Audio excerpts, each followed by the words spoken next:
and Indian Society of Training and Development. He worked as a Java programmer in Codis, Hyderabad in 2004. Also was a developer in Cadenti IT from 2004 to 2011 and got associated with Genpact as a technical support associate in the year 2012. Mr. Karthikeya was a soft skills trainer and leadership coach from 2012 to 2016 and presently is the manager of K3 Consultants. We are very happy to associate with you, Karthikeya.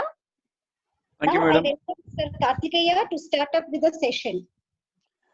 Thank you so much. That was a nice introduction about me. Thank you very much, madam. And in fact, it was a great honor for me to get associated with St. Anne's today to be a part of this particular session. I really thank the management, principal, and Kavita Garu for taking this initiation and making me to be a part of this session today. So I really thank you all. So maybe in another quick 1 or 2 minutes, we'll be starting the session. So hope that's fine with you all. Yes. Yeah, thank you so much. So I'll be parallelly going live on the Facebook. Let me also switch on to the live mode on Facebook so that those who are really waiting over there, they can also be a part of this session. The basic thing here is every time, not only with this session, whenever I take up some sessions and even when I was a part of a lot of sessions, when it comes to the participants, again, whom we see in terms of registration, may not be there 100% in terms of participating in the session, but not to worry, whoever are there will share the knowledge. And there are a couple of things which I would really like to address before I go ahead and start this particular session today. The primary thing would be I'm trying to share some knowledge relevant to forensic science because as a cybersecurity consultant and an advisor, I see that forensic science is one of the most happening technology these days. And not only that, there are a lot of things which you can learn in terms of forensic. I'm not talking about the physical forensic, I'm talking about the cyber forensic. So whatever I've learned and whatever I'm trying to share is going to be really helpful for all of you. And not only that, at this particular point of time, I'm actually in need of some experts who can really work with us in terms of cyber advisors, or rather cyber security experts. So as a part of career guidance and as a part of uh, knowledge related to forensic science, I'm going to discuss for the next half an hour, 45 minutes or more. So we have a lot of people have seen the registrations. We have a lot of eminent people who are doing their PhD in terms of forensic science, and we have people who are already teaching this subject. Lot many things are there, a lot of people are there with that such knowledge. Glad to have all of you over here. So just kindly bear with me for 1 minute. I'm going to start the session here. Even I'll put myself off the video mode because of the internet bandwidth.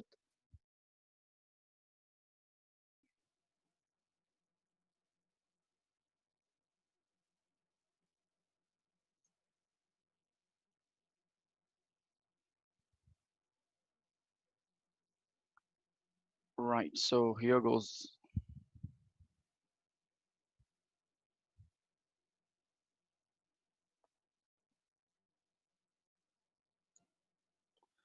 I'll also be looking at all the chat messages. I'll try to definitely answer every single chat message here.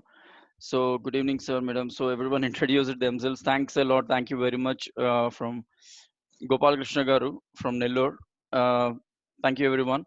My humble request to all of you would be kindly put yourself on a mute mode because it might distract the entire discussion, or rather the interaction here. So very good evening to everyone. So today's discussion is all about forensic science in the digital world and career guidance. Let me first go ahead and inform you all that this is one of the most happening topic these days, because when I speak about cyber security, there are a lot of people who have been working on this cyber security, but when I really look at the opportunities that people are grabbing in terms of cyber security or forensic knowledge, there are very, very, very less people. The reasons are many. The reasons are really many, because it is not like every other simple Java programming or any other programming what you feel. So there is something that we need to really look into this. And definitely I'm gonna interact with all of you in a different way. So people, we have still people joining us in the session. Now let's here go.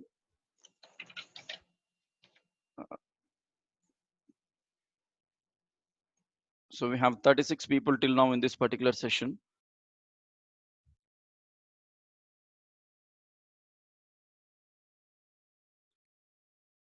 Right. So I think we already started, but is it like, do we need to wait for someone, or can we go ahead with this? Kavita madam, you can let me know. Do you want us to wait, or can we go ahead?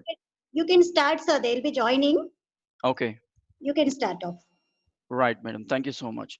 So Thank let you. us first speak about, or rather, let us first look at what exactly is a forensic science. Many of us must be knowing this. There are a lot of definitions that you see on the screen. So all these definitions that primarily define only one motto. So what is all forensic all about? So in the second one, which says very simple, scientific tests or techniques used in connection with the detection of a crime. So when we speak about a crime, there are a lot of factors that happen in the, I mean, under the heading of a crime. So one of them primarily is forensic. No, when I speak about a physical crime, when I particularly speak about a physical crime, so physical crime, when it happens, because I was there at a lot of crime locations in my past experience assisting the department people in a lot of issues. So when I'm there at a crime location, there are a lot of factors which we primarily focus that are really important. It's not like generally we just don't go there, look at the location, and then what has happened at the scene of offense, and then what exactly needs to be done. There are some very minute things that we need to follow, or that we need to really look into, and that's when we will be able to get the clue of that particular case. So when I speak about this particular aspect, so in a crime, what are the scientific methodologies we use to identify? What are the scientific techniques we follow? I mean, in relation with the with that particular incident. See, another definition says application of science to those criminal and civil laws that are enforced by police agencies in a criminal justice system. Now, if a crime has happened, whether it is a cyber or a physical crime, when the crime has happened, no, there are a lot of choice. I mean, there are a lot of factors that really affect in terms of evidences, in terms of information. Now, point number one, let me be very clear. If a crime happens physically, for example, if some robbery happened at a house, now the police and their team will come. They will get a team along with them called clues team.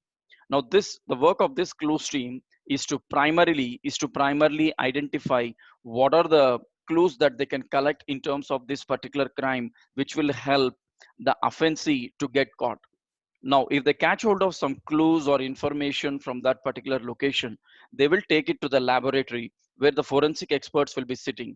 Now, there are such crimes where people tend to actually mislead the clues and think that we cannot catch hold of those people. But forensic experts are those who can really get to know the knowledge and skills. I mean, who really have those skills and knowledge, where they know what sort of tests are to be performed, what sort of methodology is to be used in terms of identifying the crime, and what are the clues that they can find out that helps the court to find out the evidences clearly. So this is another factor. So also known as criminalistics is the application of science to criminal and civil laws. I mean, like when I speak about forensic in general, I'm not yet coming into cyber forensic or digital forensic. I'm just speaking about general forensic. When I speak about general forensic science, this is something which is very important, whether it is an immediate physical or a cyber case. When we are doing when something happens, the primary information should be the clue which is found at that particular location. In case if that clue is not so clear, it doesn't mean that the case cannot be resolved. There are someone behind the screen or behind the scene who can investigate, who can use a lot of scientific knowledge, who can pull out all those details, even if it is a very badly rotten body or a very badly uh, I mean, in a bad state of case. Like, for example, if the laptop has been damaged, for example, in a case where the criminals have completely damaged a laptop, thinking that no evidence can be collected from this laptop, still, we can take that laptop. The forensic experts are so trained that they can go into each and every bit and piece of that particular laptop, and they know how to retrieve the data. Many people asked me in the past, like, Karthik, what if my mobile gets damaged? If someone makes it into pieces, still we will be able to retrieve the data. How is it going to happen? There are a lot of techniques and methodologies. And all my dear friends, whoever are here, especially girls, let me make it very simple. Okay. So before I go ahead and discuss the next slides, especially girl students and women employees. Okay, kindly be aware, do not entertain unwanted games or apps or any such application to get into your particular mobile or a computer. Please do not just run behind any such offers or messages which say that, okay, today if I click this I get this, today if I do this, if I get this offer. No way, you're not going to get anything, just because I'm making it very sure, I'm making it very clear, because there are a lot of traps, especially in the last 2 months. The COVID time has made many cyber criminals to go in such a way that a lot of frauds have happened.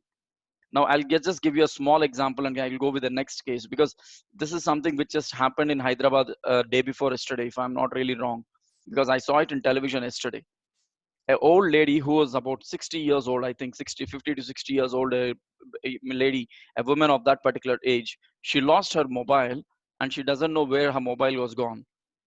The big mistake she did is, there are two mistakes. Number one, she did not complain anywhere that her mobile is gone. Number two, she has saved all her bank information and very personal details in the phone. And the person who actually caught hold of this could unlock the screen password, and he could go ahead and identify whose mobile is this, what are the other primary nearby contacts, and they tried to actually get in touch with that lady somehow, because they have got the bank details in this. And now they started asking her for some information. And finally, by the time she actually got the other SIM card, her actual number is active, because she did not complain to anyone. No, the number which she used for banks is actually active now. So these people got to know that her number is active. So they called and they know that now we can ask the lady for a OTP transaction. They just took hardly around 20 minutes, 15, 20 minutes, if I'm not really wrong. That was in news yesterday. They took over somewhere close to 1.5 to 2 lakhs. The reason why I'm telling this particular thing is, in such cases, forensic department will still work, cyber forensics team will still work, but it is not a physical crime. It is a crime that has happened through online, where it takes ample time to identify who are the criminals. So my simple advice or suggestion to all those girls and women in this particular group, kindly do not share any of your personal details, or do not put any of your personal information on the computers, especially when you try to just go ahead with I should say,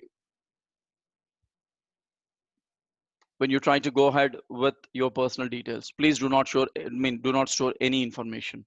Now let's go with the next one. What is the scope?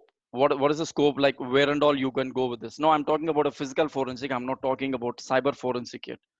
Many of the people from the biotechnology or biosciences or MSc biology or BSc biology must have heard of these words, or probably somewhere or other outside in the market also.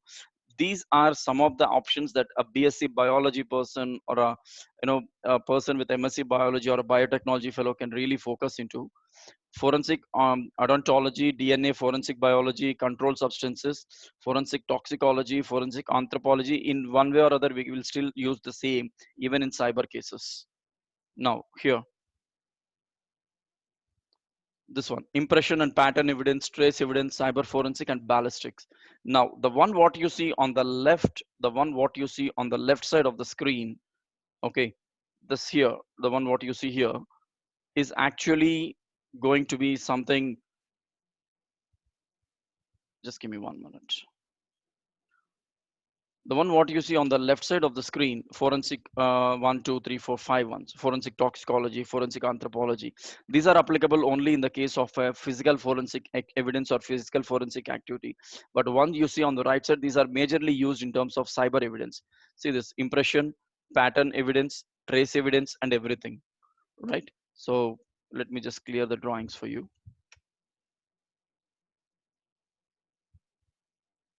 We still have people getting added.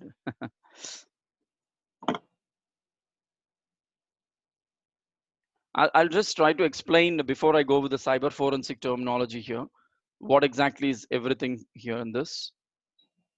The first one goes here: forensic biology or DNA. This is something where, in terms of physical crime, apart from the fingerprint analysis, DNA profiling is the other commonly used forensic technique in criminal investigation.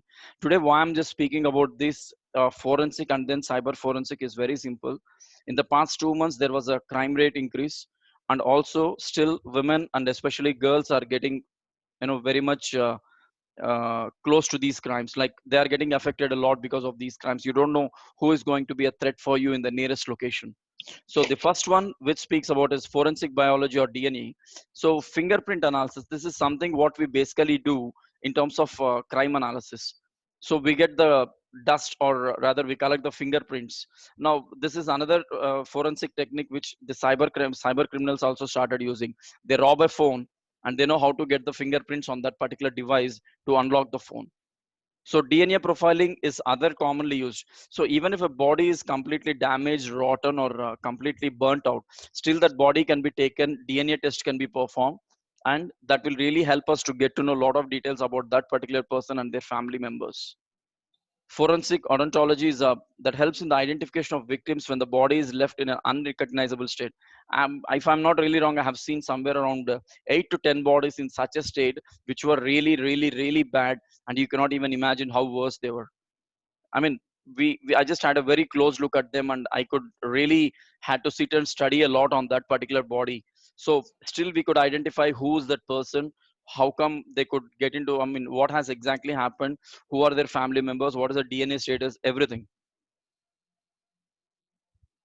Controlled substances, I'm just speaking about the chemical and biological concepts here. Chemicals that are legally recognized as having the potential for abuse are called controlled substances. Include street drugs such as ecstasy or heroin, or prescription drugs such as oxycodone.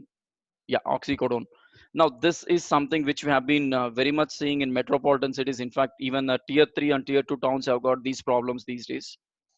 It is just because of the wrong group of friends or wrong circle of friends whom we get, or the kind of people with whom we are there. These drugs make a really, really, really bad impact on a body. At certain point of time, it will be very tough for a forensic expert also to identify what exactly has happened and what type of drug has been induced into the body.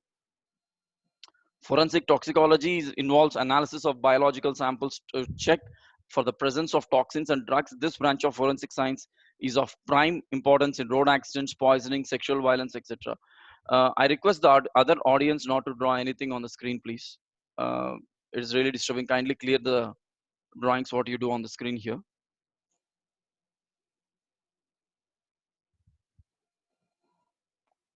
Right. So this is something which really helps us to understand the importance of that. Like, you know, if there is a road accident, or if someone has been poisoned, it can be a slow poison or even a normal poison.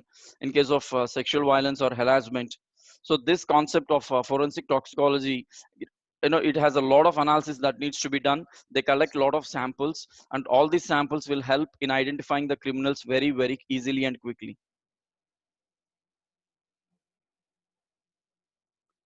So these are some of the things. I really think that this is something which may not be very interesting to everyone, but I just wanted to focus on this. So forensic anthropology and forensic pathology are the two other things. Those who are into biosciences, or especially into doctor field, they must be very useful. I mean, they must be very interested to know about this. And impression and pattern evidence. Now, impression and pattern evidence is something, when I speak about this, the, just give me 1 minute. Okay. Now, this is evidence when two objects came in contact with enough force to create an impression. This could involve a two-dimensional impression, such as a fingerprint, or three-dimensional one, such marks on a bullet. This is where majorly used in terms of identifying the evidence pattern. If there is a gun firing or through with any other mode, if two different contacts come into very close contact, and then that's when something has happened. Okay, we will be able to investigate what exactly has happened and what are the clues that we can find out in this particular pattern. We still have people joining here. Traces, cyber forensic, and ballistics. Many of us must have seen, you listen to these two words, cyber forensic and ballistics, in many movies also. Trace evidence is something which we might have never hardly heard. Evidence such as fiber, soil, hair, gunshot, residue, wood, etc., etc., are some of the example. Now, for example, this, as I said, we had a case where we saw a person who has been very brutally murdered. But when we went there to collect the things, now we even look at, even a forensic expert will look at the hair of a person. Even the hair, a tip of the hair will also help us to get to know a lot of details about that particular person. In fact, we'll be able to further go ahead and investigate on DNA also. Now, cyber forensic involves analysis of evidence found in computers and digital storage media. like pen drives, hard disk, etc. This is a one big thing. A lot of cases are happening in terms of this particular area right at this point of time. The biggest thing is recently we have seen a lot of crimes in the same pattern. A person who is allegedly there to make a crime. For example, I can say that I have a pen drive here which consists of confidential information, and I have copied the data from this laptop into this particular pen drive, and this data has been transmitted into some other computer. Now it is not closed. I really don't want someone to get hold of this particular pen drive. What is that I can do? I can damage this, I can burn this, I can do whatever the thing I can is possible. But a person who is really damaging this particular device or an external hard disk or any such device really don't know what sort of damage he's trying to do and to what extent it is really damaged. Even if you get a completely dead staged hard disk, even if you get a 80-90% burnt hard drive or a pen drive or something like this, we have experts today who can really pull out the information and get you the data what exactly was carried in this particular device. This is what the cyber forensic team do. Its major objective is identifying, preserving, recovering, analyzing, and presenting facts and opinions about digital information. This is a world where you cannot say that, okay, I'm very, very safe after doing a crime. There will be one point of time where everyone can get like everyone can be caught hold of. If you're damaging your laptop, if you're damaging your finger, if you're damaging, like just try to mislead the court of law or the evidences and say that nothing has happened, I haven't done anything. Even if we try to damage any such evidence or proof, still there are experts who can really recover and try to get the details. And today there are hundreds of cases which are really impending just because of these kind of physical damages of the devices, but still data has been retrieved. There are experts who are meant to and paid high salaries. Trust me, a person who can really retrieve the data from a 90% or 95% dead pen drive or a hard drive or a burnt out pen drive, you cannot imagine what will be his salary and how much time he takes to get the things out of it. And it is completely confidential. No one will get to know how is it done except the fellow who is working on it. And they're highly paid salaries. There are companies who highly hire them. Even in fact in government services for the police and court, we have experts who are working on this. We have exclusive labs who work on this. Probably I can if someone is really interested, I can help them to visit these labs and get more knowledge on this particular aspect, because cyber is one of the trending boom at this particular point of time. And in that there are only two things. Number one is ethical hacking, number two is forensic. Ethical hacking, again, people are learning it in a very, very, very um, different way, rather I should say. They don't even really know why is that they are learning that, but they're most of the time using it for a crime. I'll give you a small example. A person called me 3 weeks back during the COVID, and he said, in the previous session I told this guy called me and said at about 9:30 in the late night, sir, one of my uncle is missing, can you please help me to track him? I said, go to the nearby station and give a complaint, they will find out. No, sir, we don't want to give a complaint, but we still wanted to find him. I have his mobile number. I'll give you, find the location. I said, I am not authorized to do that. See, a person who is a cybersecurity expert or a cybersecurity advisor or whatever it is, even they will have to work with a proper control and authorization. They are not allowed to use in one way, I should say, ethical hacking is like using a weapon. To use a weapon, you need to have a license. To be an ethical hacker and a gray hat hacker or a forensic expert, you need to know all this knowledge and you need to be authorized by an organization that Karthik can be now allowed to use these tools. And again, those tools will be certified, will be supplied only by that particular organization. Again, without informing them, I cannot use them. Nobody can use and nobody should not use legally. Now this fellow calls me and again says, sir, I have his Gmail account, kindly crack his password, we'll try to access, we'll identify the location. I said, what are you trying to ask? Because it was about 10:30 night. After 1 hour he calls and says this. Now people in this particular generation are running behind a lot of technology and crimes in such a way. If you just walk out to a place where there are a lot of institutes are there, you will see people easily learning ethical hacking for a very, very small amount and start doing crime.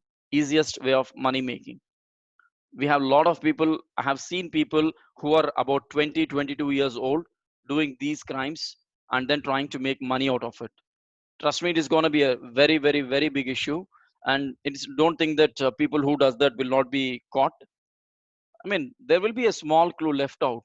That can be your mobile signal, that can be your, you know, very simple way. I'll tell you an example. If someone has hacked my mobile at this particular point of time and they have damaged the phone at that particular location, maybe they have taken out the SIM card and they're thinking that nobody can catch hold of me now. No, there is a way to do it. I'm just explaining the process, but how is it done? I'm not going to tell you all. Now I'll tell you what. Now the incident has happened on my particular account. Now there is a technology within this forensic and ethical hacking. Now we will be able to identify, okay, this particular system or this particular device has been accessed, the account has been accessed from which location, from which mobile tower, and how many mobiles were active in that particular time, and which particular mobile was on a high usage for this particular activity. Say for example, in my location there are 250 plus mobiles. Which mobile has been under high usage, which has been on a long call, which has been on some sort of activity, continuously using a data network, continuously doing some, you know, intruding into some other network. Probably the network service provider will definitely, not probably, definitely they will be able to give, so from our particular network this data has been accessed. Now I can get to know who has tried to access it. Now if I get to know that particular information, it is not a big deal to identify the number who has used it. Now, for example, if I get to know the number, by the time the number has been identified, the person mobile is switched off. That will not get stopped over there. Now, using that particular number, I'll just start digging the past. Yesterday, where was he? Day before yesterday, where was he? With whom and all did he speak? Now, if he has spoken with these people, where are they located currently? There's a lot of procedure and process where we can identify, you know, and get the details. And it's very, I don't say it's easy task, but definitely a possible task to catch hold of people. So we'll see more details on this. Ballistics is a specialized forensic science that deals with the motion, behavior, dynamics, angular movement, and effects of projectiles such as bullets, rockets, missiles, bombs, etc. I was very much interested in this ballistics and narcotics. I mean, like, this is something which really makes a criminal to definitely answer what he has done. Undoubtedly, we'll get to know the clue, we'll get to know the complete information of it. Ballistic report is very important, especially used in terms of firing. Whenever a firing happens, they get to know the ballistic report. They use the, they look at the shell that got released after the bullet firing. I mean, after the gun firing, when the bullet is out, the shell remains. Even using that shell, we can, I mean, that's what we find out. Now, why I'm telling all these terms to all of you today is that I've been getting calls, I've been talking with people, I've been a part of different seminars. People have been asking, sir, I just know the heading of cyber security. I just know the heading of cyber forensic. And I wanted to be into police. I wanted to be into this, blah, blah, blah. A lot of things were happening. Especially women, you're supposed to secure yourself today. You're supposed to secure your family, girls. The kind of culture, the kind of habits we have outside in the market today are really damaging. Last week I had a case. Last before week we had a session with a law advisor from Hyderabad, Madhavi Garu, and we have projected a case of Instagram where a set of boys in Delhi have created a girls' room, sorry, a boys' room, and they were all literally watching some videos and practicing how to do a rape. And this was caught by the forensic team because someone informed. They switched off the mobile. They used the same process. They caught hold of the network. They identified how many mobiles are at the same location for a long time. Why 10 mobiles in the same location for a long time? Why they were not moving? If they have moved, where did they go? Earlier, where to whom they were in contact? A lot of investigation has been, and they were caught hold of. So before I go with the next discussion, let me make it very clear for all of you. Please be aware of unwanted messages, unwanted friend requests. Okay, do not show your faces on the screen for everyone. I'm very clear on this because many of the time we love to do TikToks. I strictly say TikTok is one of the most, I mean, if you look at the vulnerability levels, everything has a high insecurity. When I speak about the vulnerability, because uh, if you're allowing someone to easily get into your device and access your information, where is the security for us? If I don't lock the doors and sit in my home, someone is intruding into my house and taking out the things. That's not their success. That's my security failure where I'm not active. Similarly, when you are into a cyber zone, if you want to be a cyber expert, if you want to be secured, make sure you're not entertaining any unknown users, unknown friends, unknown requests, unknown messages. You're not clicking any unwanted ads, especially downloading unwanted silly games. Please stop gaming also. Nowadays, this is the biggest crime. A lot of viruses are intruding because of the games again. Now, again, apart from all this, TikTok, Madhavigar was discussing. I'm not sure how many of you have heard this happened in Hyderabad and Bangalore. There was an event called, you know, what is that you called a photo shoot kind of, like, yeah, sari challenge, photo challenge, ice bucket challenge, different challenges. Now all these challenges have been really good, but people have started taking the photographs in different poses, and they started publishing on different websites. From Bangalore, there was a company which started taking these photographs from different portals, and they have completely made the photos of these women and girls, I cannot say, but they were definitely in a very awkward and an odd way, and they were replaced on web in such a way that two of the people were very badly hurt, and they were about to do something bad. I mean, like, they were mentally disturbed because of it. If you love to take photos, you take it. You just keep it in your album. If you love to do some sari shoot, you take it. Challenges, you take it. But just let us keep it to ourselves, to our rooms, or to our family. Something which is really your personal world need not see. The world is not bothered what you are exactly.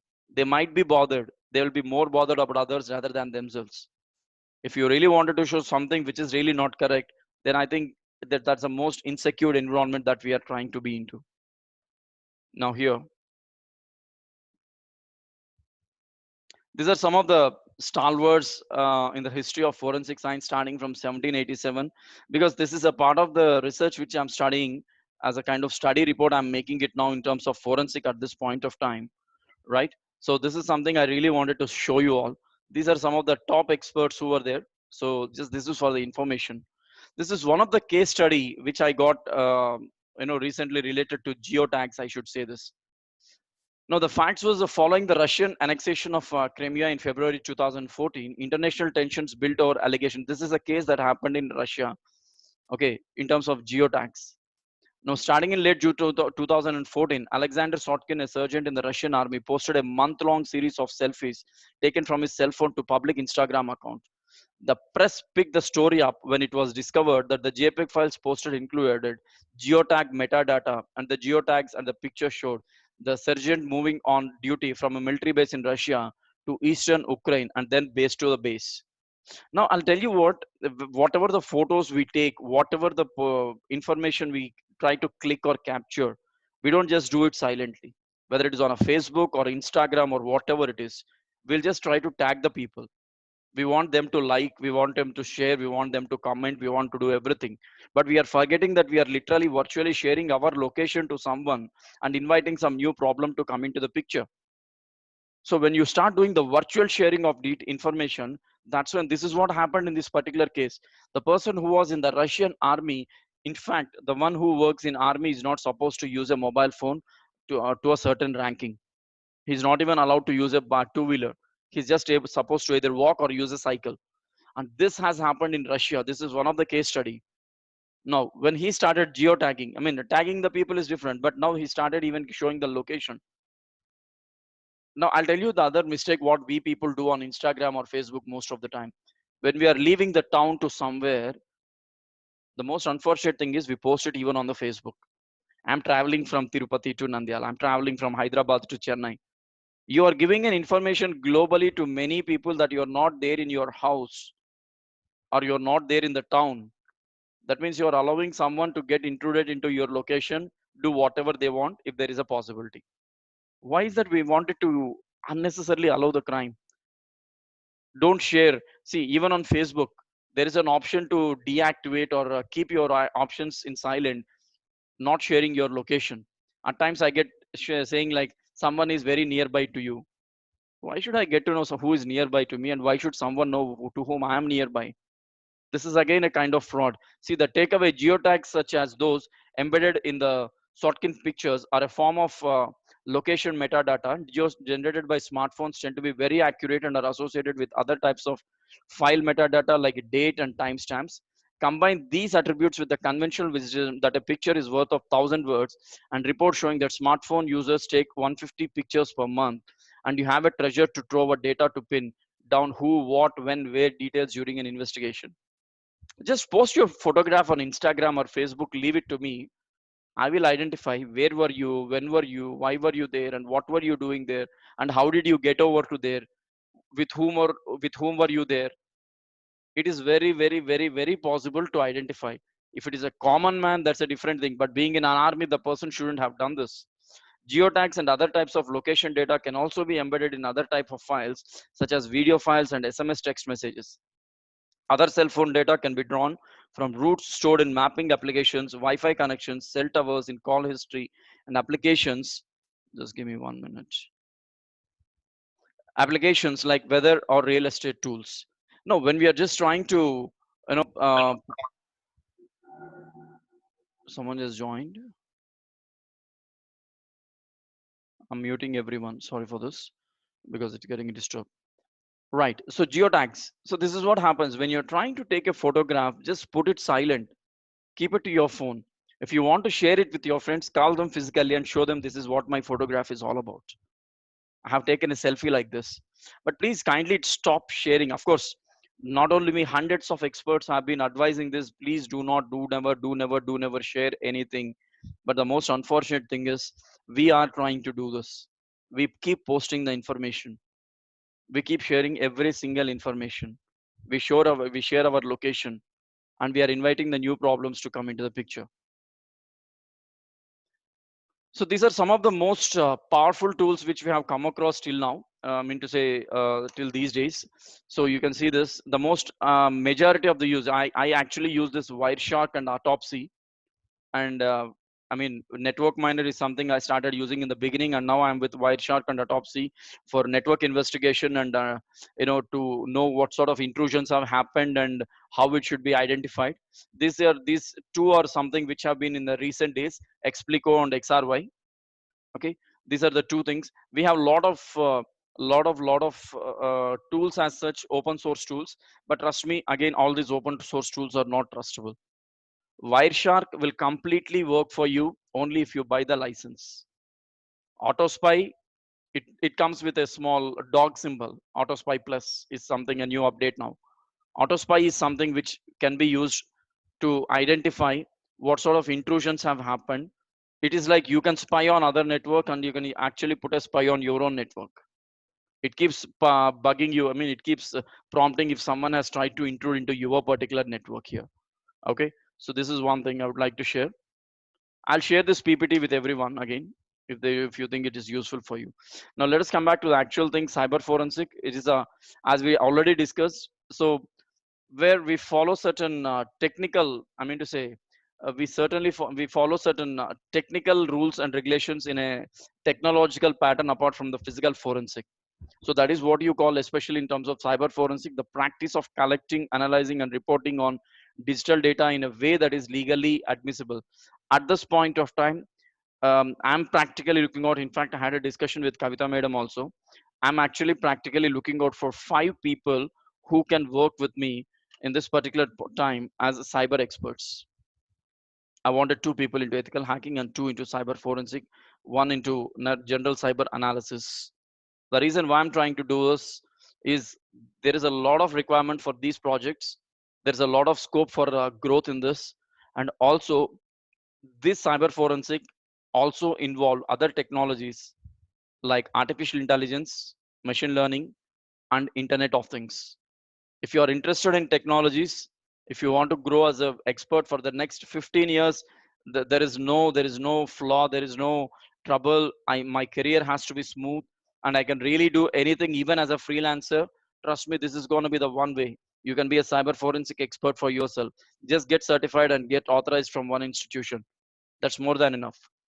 You can be a cyber security expert, you can be an ethical hacking expert, you can be a expert in this using artificial intelligence and IoT as well. Either of them you can use. So as I was just discussing, these are some of the tools which we frequently use. As I'm currently using as I said earlier, I'm currently using Wireshark as one of the tool. Now few key techniques and methods or processes. What do we do? Live forensic, data recovery. Now when I say about that, the data recovery and live forensic and all these things, let me give you some headings. When I speak about cyber forensic, there are again internally lot of forensics that are involved. I can say digital forensic, computer forensic, okay, There are some more forensic methods that you need to follow. When I said I mean like a digital forensic, it is something where we deal with the information digitally, like if in terms of pen drives, hard drives, external hard disks. Okay, network forensic is something where we sit on networks, we try to investigate, analyze those networks. A lot of analysis can be done.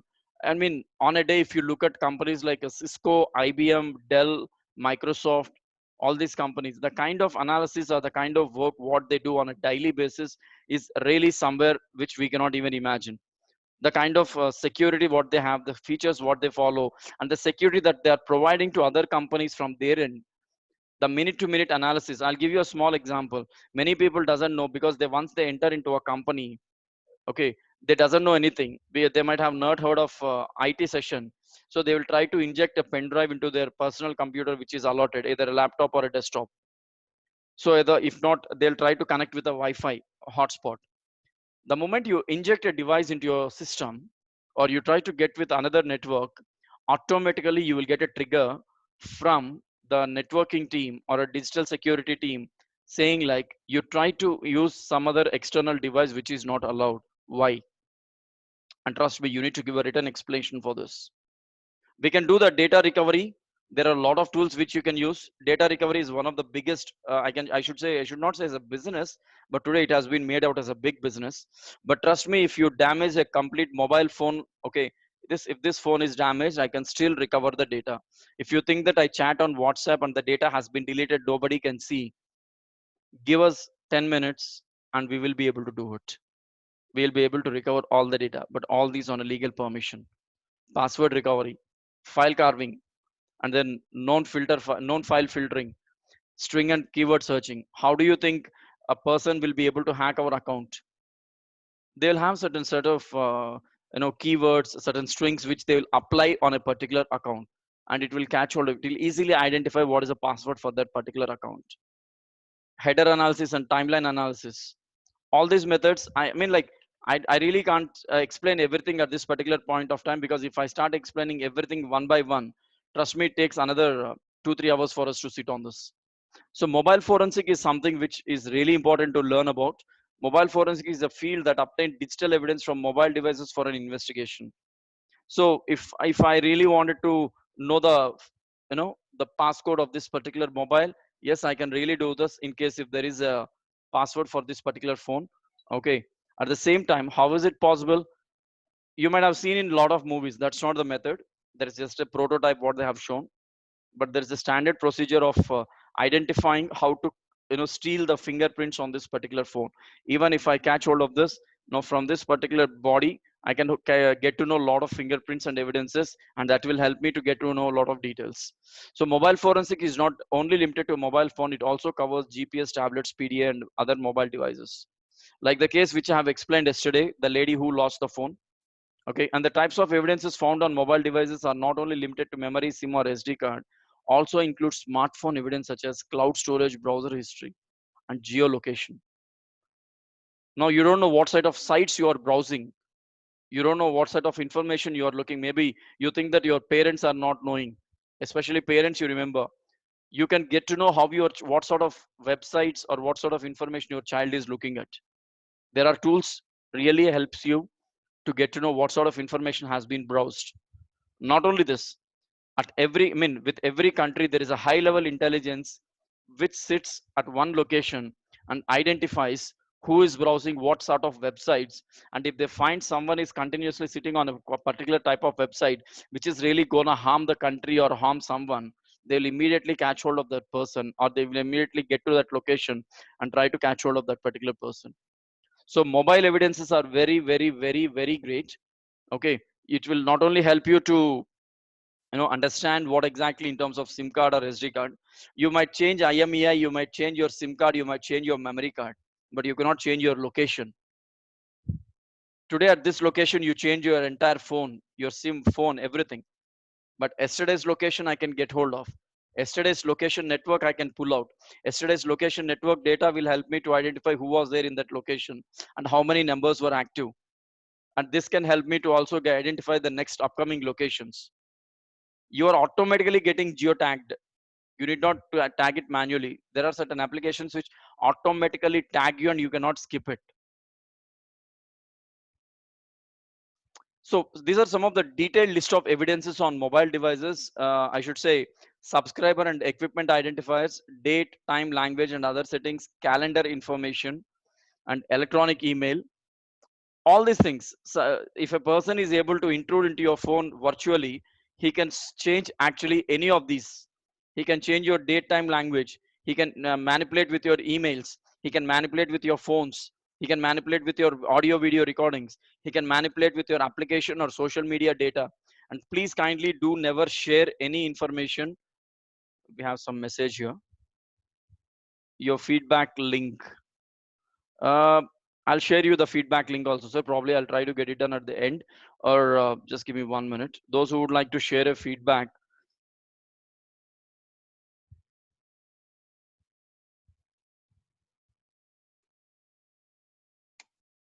that's my email address. You can share a feedback on this. Thank you very much.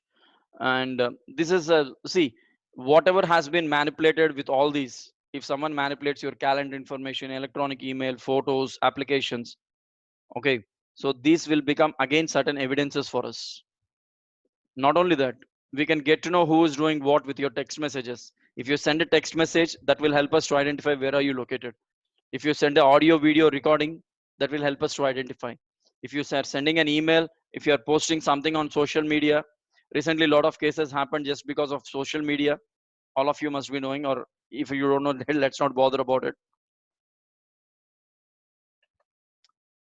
So there is a process that is involved, especially in terms of mobile forensic. So number one is what we call as a seizure. Okay, it's one of the most crucial process. An examiner should use the best way of seizing the mobile device and make sure changing, manipulating, overwriting the memory does not takes place. So now what happens here? Many of the times, experts also fail. Experts also fail in terms of actually using their, taking out the details of a particular device. Probably I can give you with an example. There is a movie called Shivaji where he tries to keep a voice password. If you try more than 3 times, the entire system will get collapsed.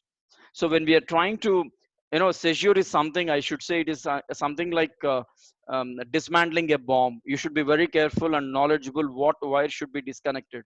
If you try to mishandle, the entire thing get blasted. Similarly, the expert or the examiner should be very, very, very sure, okay, in identifying what sort of things to be used, what sort of methods to be used to ensure that there is no data overwriting or there is no manipulating happening or no loss of data in that particular process. Acquisition is something to perform acquisition efficiently. Identification of mobile make and manufacturer is important. This can be identified by having a look at the front and back of the mobile, or by removing. See, this is a one way. This is a one way where if I show my mobile, people are asking for friends, I'm not sharing any feedback link at this point of time. I'm just sharing my email address on the chat window. You can share your feedbacks openly on that email to me. Okay, so acquisition, how do you acquire the information about a device? If I show you this particular device, how do I get to know about the details of this particular device? Is very simple. I can get to know the brand of this. If I take out the pouch of my particular mobile, I can get to know, okay, I'm using a Oppo phone. I'm using an Oppo phone. And if I unlock, if I get into the particular device settings, I'll get to know about the phone details. Now I have all the phone information here. Maybe you may not be able to see, but this is how I can get to know all the phone details. Now, the thing is, how will you get to know without opening all this? Simple. Again, forensic. At that particular location, which mobile was active? This one. What device was there for this particular number? It can be tracked. What sort of IMEI? Yes, if you get to know IMEI, your entire device information is in the hands. Examination and analysis. As the mobile devices are getting towards a smartphone generation, most of them use a high level file system as that of those used in computers. Just give me 1 minute. I'm sorry, I had to mute someone there. So as the mobile devices are getting towards a smartphone generation, most of use them high level file system as those used in computers. Nowadays, many of the works, trust me, 95% of the works are done only by, you know, P. Gopalakrishnan raised the hand.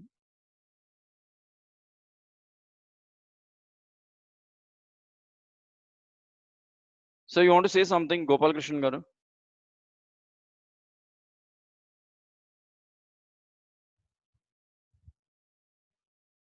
Okay, right. Just give me 1 minute. Someone message, drop a chat message. Okay, nothing, sir. Okay, sir, no problem. So 95% of our activities are happening only on a mobile phone. And this is a prime reason why you see that a lot of crime rate is also increasing. It is very easy to activate a person or to make sure a person can be hacked or damaged only using that particular device. So kindly be careful what applications you use on a mobile phone. Again, someone's message on the screen. Precise and perfect. Thank you, Naveen Garu. Now let us come back to this. Now, as I was discussing about the careers, I did not go in depth about every forensics thing, because again, I'm going to make another session in terms of forensic, especially. Now, when I look at this, the hot speed, I mean, like entry level jobs, when you look at the entry level jobs in this particular thing, okay. Now I see that here they have mentioned it as only 3 lakh to 3 lakh 50,000, but there are companies who are paying more than this. As a fresher, you'll get up to 5 to 6 lakhs. Okay, and a mid-level hacker, ethical hacker, will get 5,70,000. There are companies which are paying more than that, somewhere close to 8 to 10 lakhs for a person. And trust me, you're almost going to get a 5-digit number. Okay. Deepika Sri says she wants to work in this department in the future. Yes, absolutely. You will be able to work in this particular department. I'll definitely help you.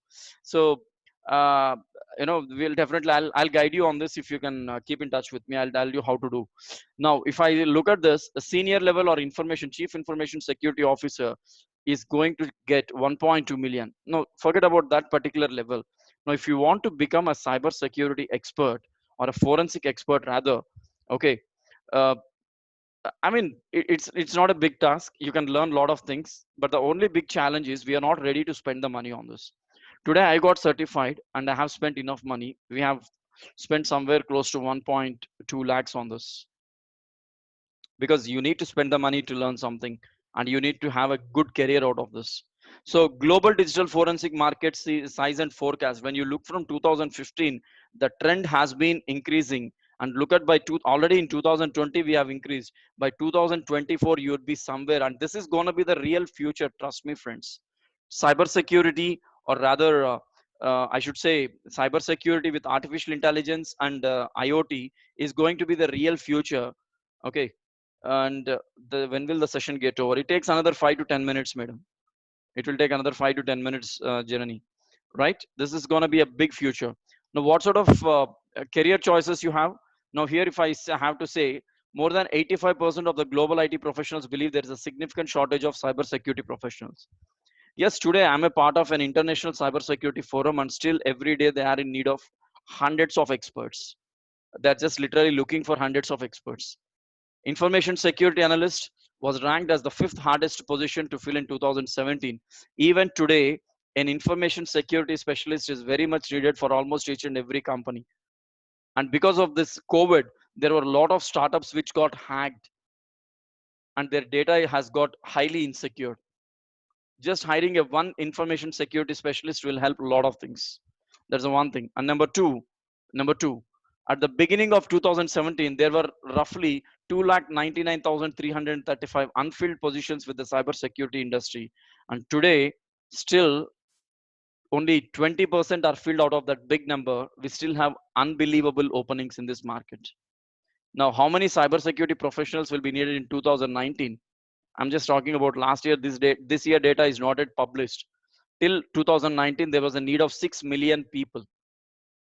I mean, I'm just trying to show you what is the difference in the market when you look at C, Java, .NET market, and when you look at a market which is vast in terms of artificial intelligence, in terms of machine learning, in terms of Internet of Things, under the heading of cybersecurity and forensic, there is a huge pay. If job security isn't enough to convince you to work in cybersecurity, the average pay for 5 popular industry positions.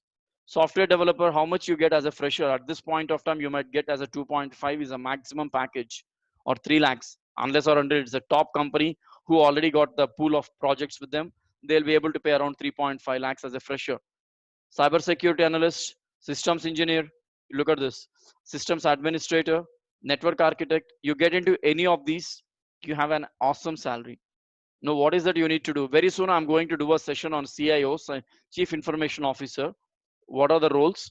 Okay, now here some of the top salaries that were paid in 2019, because 2020 has been really very bad.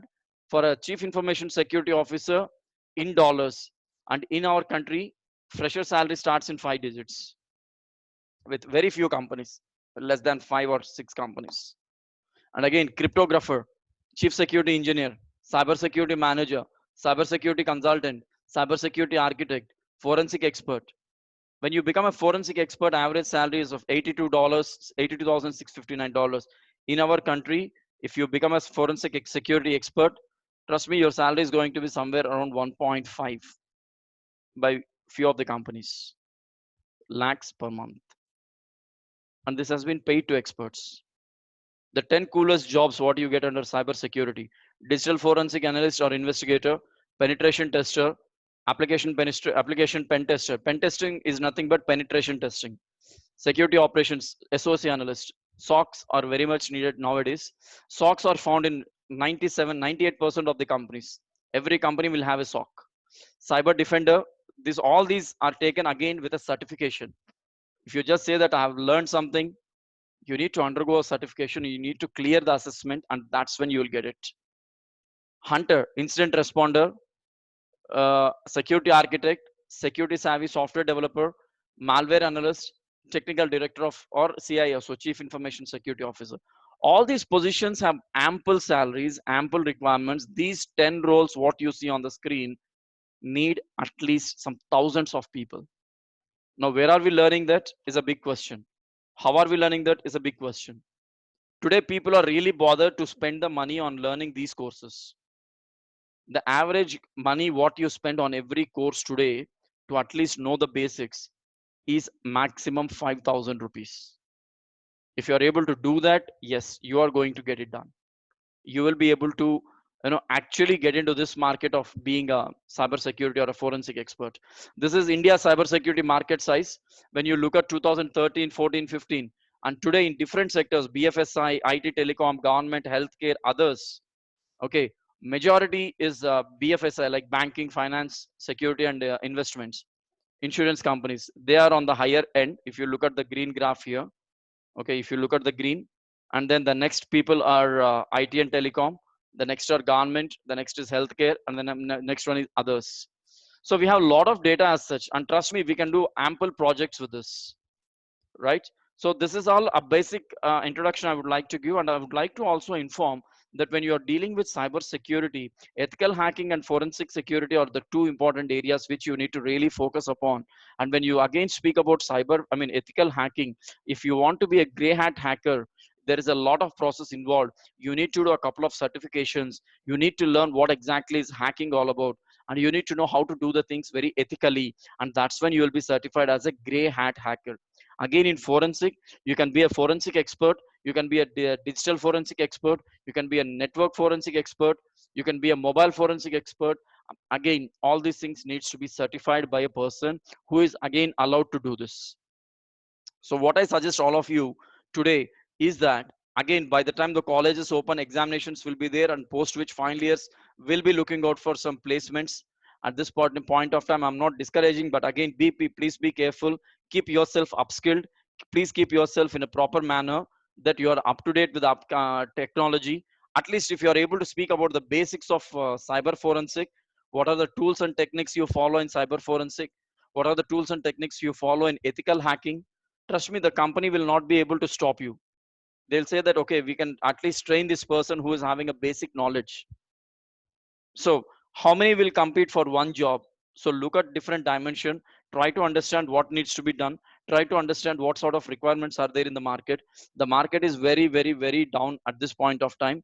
Maybe it takes some more time to pull up the market, but by then you still have the choice. You had 2 months. I don't know what has been done, but today I'm proud to say that I have trained 15 people in terms of soft skills and also 12 people in terms of cyber security.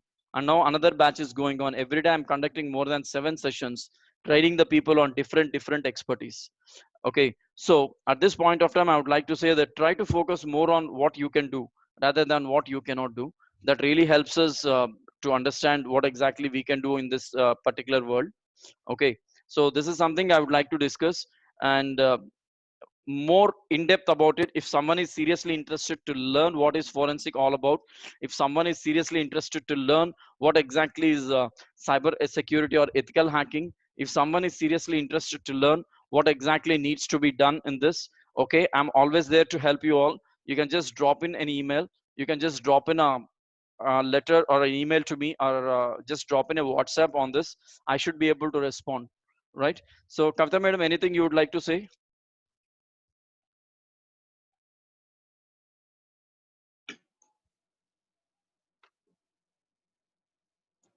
Sir, look at some queries.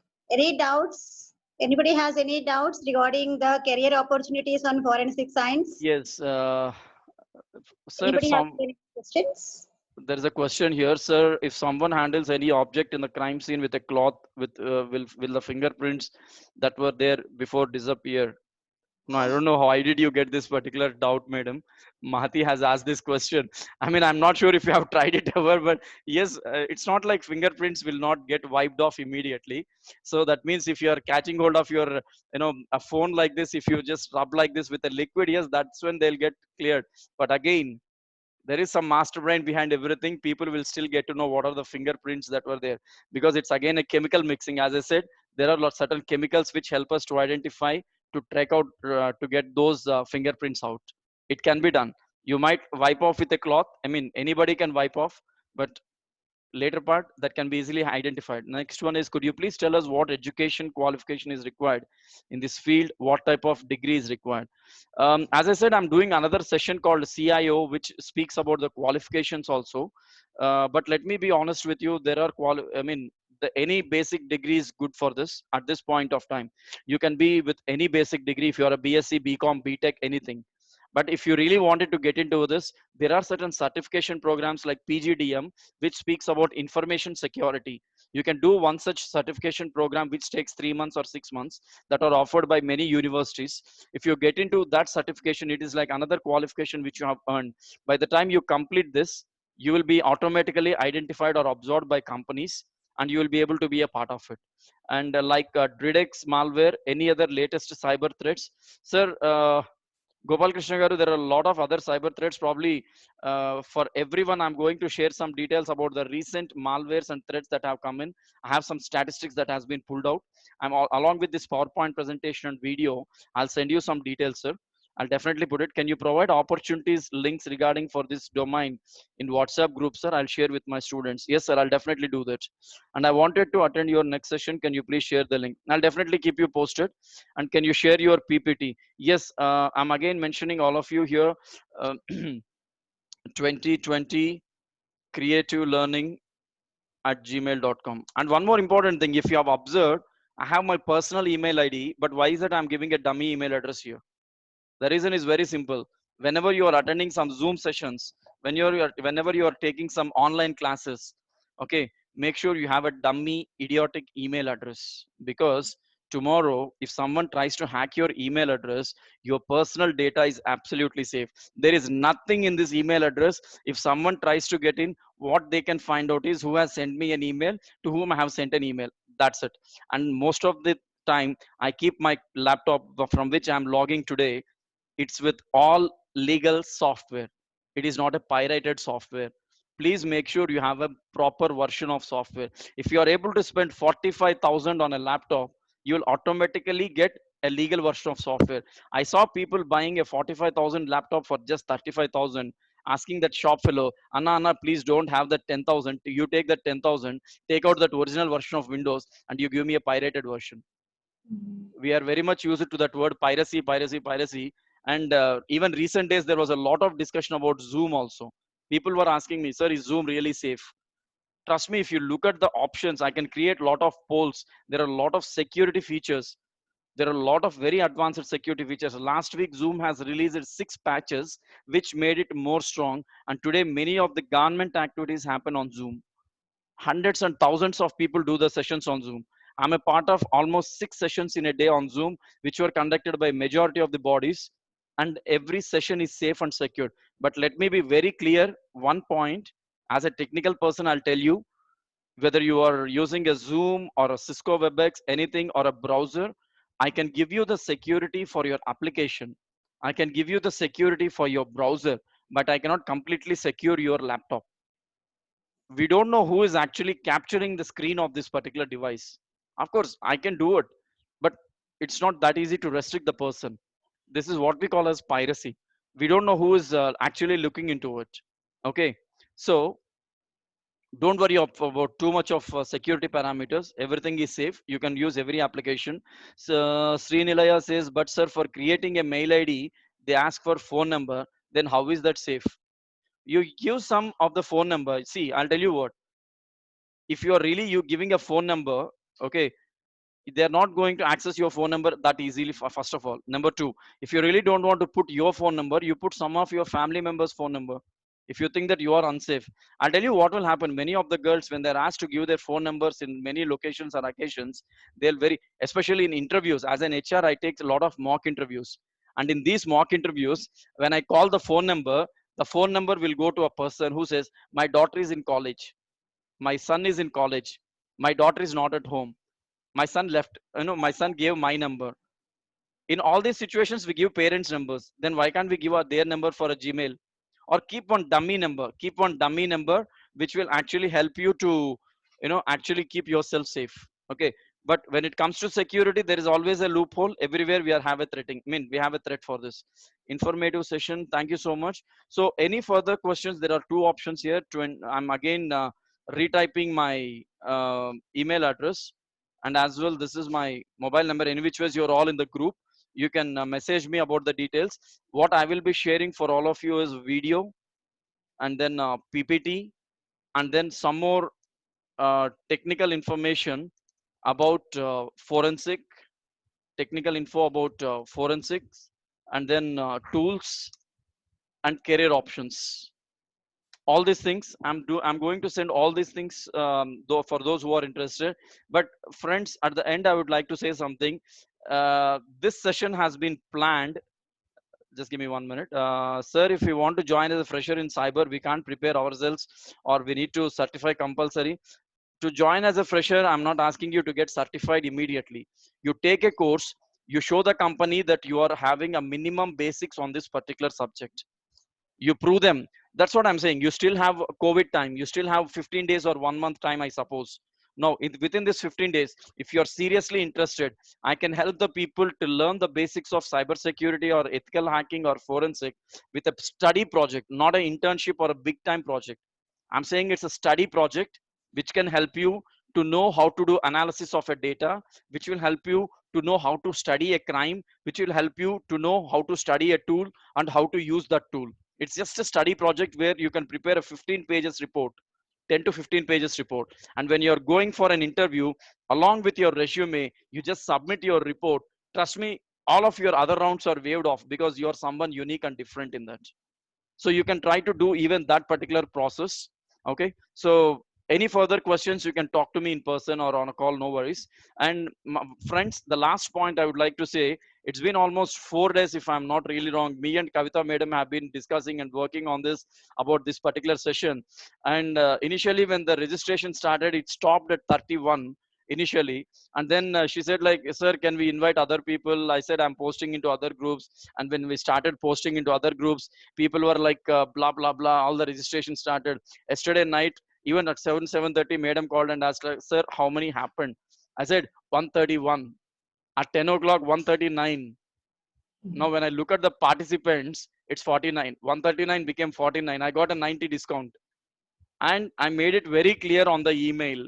See, I mean, I'm not criticizing anyone. I'm not criticizing anyone. I have done an exclusive session in the recent days on a topic called certificate and certification. Many of the people attend the sessions only for the sake of a certificate. But I'm not doing a session only to give a certificate. I'm doing a session for those who are seriously interested to learn something, those who from whom I can learn something. Today, I'm in a WhatsApp group where there are 90 people who have been sharing knowledge, who have been helping me to learn new things, with whom I have been interacting. That's how I met Kavita Madam also. Many of the people who are in this session, they were there in my past sessions. I mean, don't just come down for a certificate for a session, and now I see there are 47 participants. Now if I put a clause that I'll give a Google form, all these 47 participants who participated, or I'll pull out the data from Zoom, and only those 47 will get the certificate. What will happen to others? And there are two categories: one who registered and participated or missed out, other who did not register but still participated. I'm not just giving certificates. And let me be very, very, very honest. Let me be very honest on this. Today, after this particular session, I'm making it very clear. Please make a note of my email ID. Okay. And and I want everyone to say hello on this group chat so that I can identify who attended the session. Because this is not a certificate which is just coming out with my email address. This is not a certification that is just coming out, I mean, with my signature or with my stamp. This is a certificate that will be given to everyone, along with my signature and the college signature and of a principal and a placement officer, which has a high value. 139 is to 48 is not a good number, but I'm still saying, see, when I said hello, hello, hello, just drop in an email. I remember the names. I remember the names. Just drop in an email that you attended, or take a screenshot of it quickly and send me whoever attended. Send it to my email. All those who did it, will they get their certificate? I need to be like this because there is a value for certificate. There is a value for learning. So next session will be very soon, but we are going to start a batch of cybersecurity and soft skills also. And moreover, I'm in the process of hiring a couple of people. So those who are seriously interested to work, kindly share your resumes to careers at k3consultants.com. I'm again going to share this for everyone. Careers at k3consultants.com. Kindly share your profiles who are willing to work with me, who are willing to learn and work. If you don't have the knowledge, get prepared to learn the skills and then start working.